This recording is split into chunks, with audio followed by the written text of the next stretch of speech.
Welcome to April's Garage. Lucid might be able to turn things around. They got something up their sleeve that's pretty cool. They have a new spokesperson. Timothy Chalame is pushing the gravity. I don't know how to say his last name. Chalame! Chalame. I don't know how, what's Adam Sandler does it? Chalame! And whatever Chalame. That's better.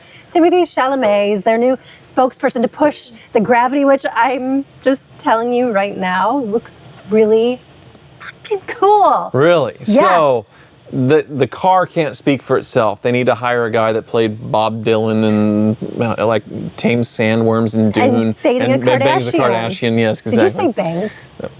Did you say banged a Kardashian? I feel like you shouldn't have. Well, that's sort of like if you want to be a male celebrity endorsement, I feel like there needs to be a Kardashian in your repertoire. Maybe they're waiting for marriage though. Maybe they're just hanging out. It's possible. Well, he's pushed the gravity. I love this car. It's kind of their, like, I don't know, is it a full-size SUV? It is amazing. Let me tell you why. 450 miles of range. Yes. Too expensive. They have done it. Base 70,000. It goes up to 225 for the Sapphire trim. Too expensive. Well, just wait a year. The values are going to That they depreciate like crazy. That doesn't help Lucid because they want to sell new cars. That's true. They priced them. They tried to be bougie, ultra luxury or whatever, and But these are so cool. They have the whole screen along the way. The roof is all clear glass. Like it's gorgeous. You can charge it at a supercharger, 200 miles in 15 minutes. This is the future. She's looking to replace Chalame for the endorsement deal, I think. Yes. That's true. But I love this truck, car, SUV, whatever you want to call it. From what I read, that like Chalame was spotted. Yeah. And that's hard to say. Chalamet spotted. It's not that hard actually. Driving, he had a Lucid that he bought himself. So they're like, well, why not bring you in and help us sell these darn things? So works for him. He's posing. As a skinny guy, it's nice to see a skinny guy modeling stuff, like, hey, okay, there's a hope. Didn't that happen with one of your ads that you did on Hoovie's Garage? I did an ad for jeans. Yeah. And I submitted the ad with the B-roll of me in the jeans. And it's, me kind of doing the, oh, okay, look at my butt in these jeans, kind of doing the strut, walking around, okay, yeah, nice jeans, all that stuff. Submitted it. And they came back with notes like they love the ad read, they love what I did and all that stuff, but could you substitute your B-roll for this? And it was clearly a man that did not skip leg day all of his life and had a nice juicy butt. I like your butt. I think you have a nice butt. I have no butt, and it's okay. It's okay that I don't have no butt. But this guy had badonkadonk. And so you cut to that B-roll of somebody that has these thunder thighs and this donk, and then back to me, and it was a little strange. Right. So you're all for Timothy then, helping you out. Well, so they said I didn't sell all that well, and then didn't renew for the next spot. They canceled me, unfortunately. Really? So. But they are very nice jeans, They look good on you. I think your B-roll was beautiful. Yeah. They made a mistake. Well, I got the tube sock, but then I should have done the padding in the back, and then it probably would have been better. But anyway, back to modeling. All the time. You didn't know.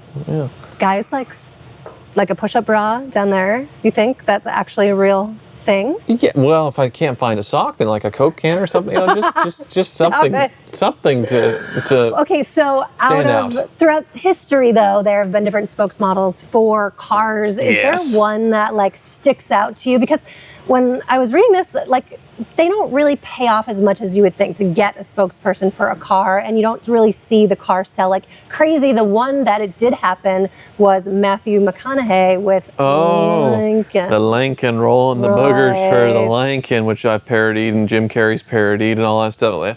That, him having his internal monologue while he's driving at night in the Lincoln. It's good. Would you like to see my favorite Matthew McConaughey ad? McConaughey? How do you say it? McConaughey, I suppose. Yeah, so, yes, where he stops and looks at the bull. Yeah, the bull sitting out there in McConaughey's. Have you seen this one? Staring down the bull. And he's got the booger. He's rolling the booger. Where did this come from? Like what McConaughey I like is? it. It's like, I'm driving a car. What do I do with my hands? It's so. But he's such a great actor because he can sit there and basically do nothing, and there's so much going on, and you're watching his expressions, and it's so deep, and he just really sells the line. Yeah, and that's like the MKZ, which I think Jake's trying to sell in Marketplace right now. Is it MKZ or X? X. Yeah. It looks similar. So it's been that long now. You should shoot an ad just like this one, rolling the booger. Yeah, because you only want like $5 or $6 grand for this thing, and that's like Here, almost we'll put an ad miles up on our show right now. So, but buy Jake's car. So there's appreciating quite a bit, but I mean, you go all the way back. I think the original gangster of celebrity car endorsements is Dinah Shore.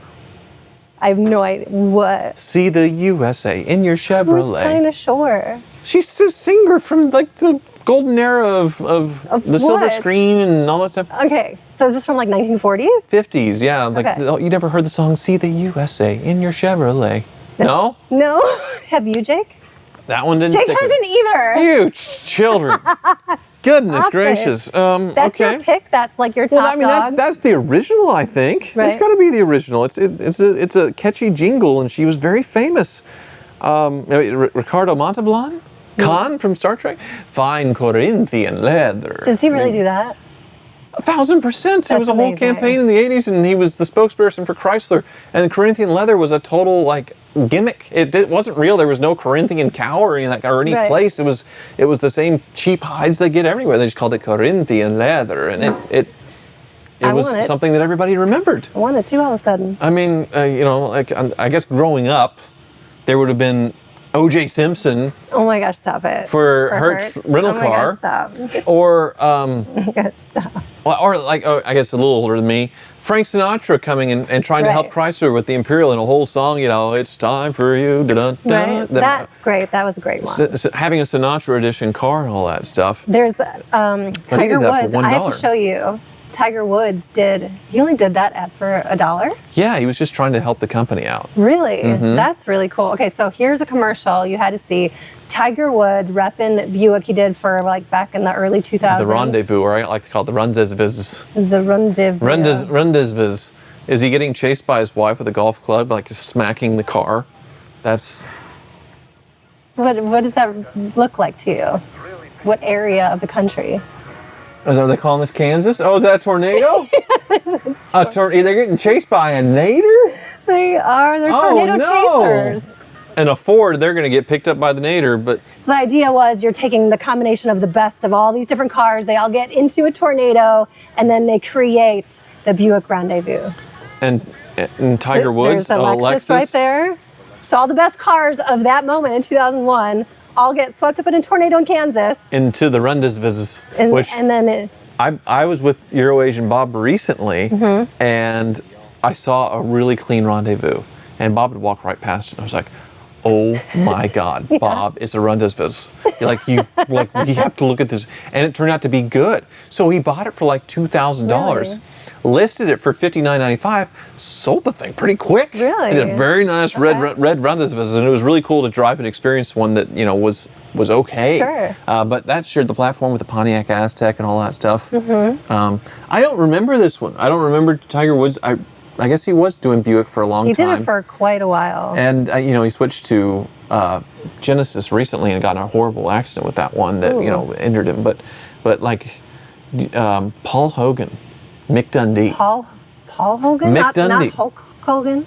Paul Hogan, Mick Dundee did the Subaru Outback. Yes. Remember that? Yes. And like the Subaru Outback was, tough and tumble and ready for the Outback and got better gas mileage than a Jeep Cherokee. And Paul Hogan's in there with, a hot Australian chick, just... Right. Yeah. That was a great series of videos. They need to push that narrative more because all I hear from you guys about Subarus is, what I hear about. Right, but I mean, they need to push that out a little more. I think that ad campaign got Subaru on the map, and Paul Hogan did it. Right. That Mick Dundee. I mean, he was very, very famous. If a car company approached you to be their spokesperson, which car company?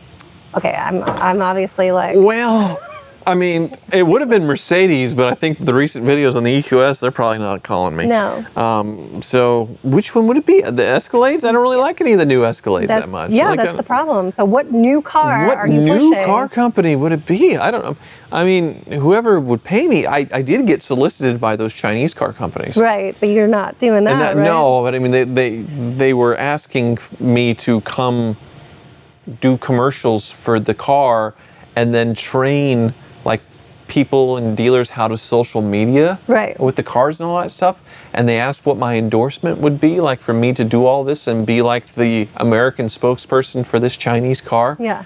And I just made it a ridiculous sum to where they would say no. I don't remember what it was. Like, was it $250,000? Was it $500,000? Something like that to come out for a week or something. Sure. And obviously they didn't go for that. Yeah. Because obviously me being enthusiastic about a Chinese electric car would be a bit of a stretch. Right. Yeah, it would be. Even though they're getting pretty good now, I suppose. But yeah. Maybe you could help Jaguar. Look at that beautiful model face. Brake molds. The next spokesperson for Jaguar. So who else? What are the big names? Because Chalame is pretty big. Yeah, Chalame is a big deal. Do you think he's the right choice for this? Lucid?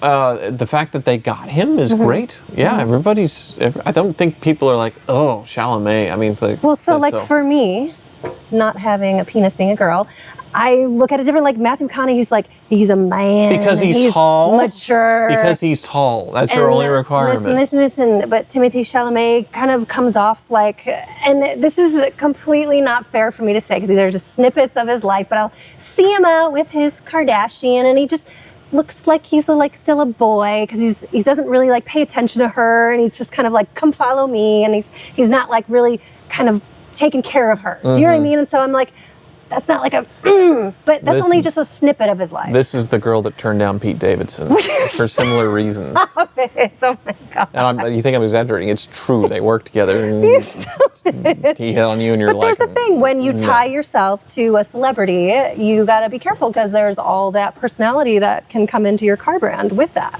Yeah. And McConaughey, whatever you say his name, McConaughey McConaughey did a fantastic job. We'll see what happens with Chalame. He's got a great car, though. The Gravity is chef's kiss. Okay, I'm with you on that one, but I'm trying to think of other huge celebrity endorsements of cars. Chalame's fine. I think the best one probably ever was getting the R8 into Iron Man with Tony Stark. Yeah, and having that. That was good. I mean, as far as well, you're specifically naming the car after him too, that trim after. Right, the Iron Man spec. But you didn't know that the MCU was going to be what it was when Iron Man came out. So Audi having Iron Man be in their car and whatever they paid for that was definitely too cheap. Worth it. Way too cheap. Right. So that's probably... Is that probably the best one of all time as far as a celebrity or type of product placement? I mean, Smoking the Bandit with Burt Reynolds, but then we're getting into sort of product placements versus a celebrity actually endorsing the car. But actually pushing the sale of a car, making it cool, and it's still relevant today. Yeah, I would say that Iron Man was the one to go. Trump endorsed the Tesla in the front lawn, so there's that too. Sorry to mean to bringing him up again. Sorry. Oh boy. Sorry. Should that be the end? Okay. I'm fired from my own show. Thanks so much for watching. All right, we need a thumbnail. Yeah. What is that? What's that? That's not Hitler because it's the wrong hand. Was that trying to dab? That was a dab. That was a dab. I'm old. I don't know how to dab. I don't know. Okay. I'm old. I'm almost 40. I don't know how to do things. Okay. I don't know how to do things. Okay. Well, what's our thumbnail?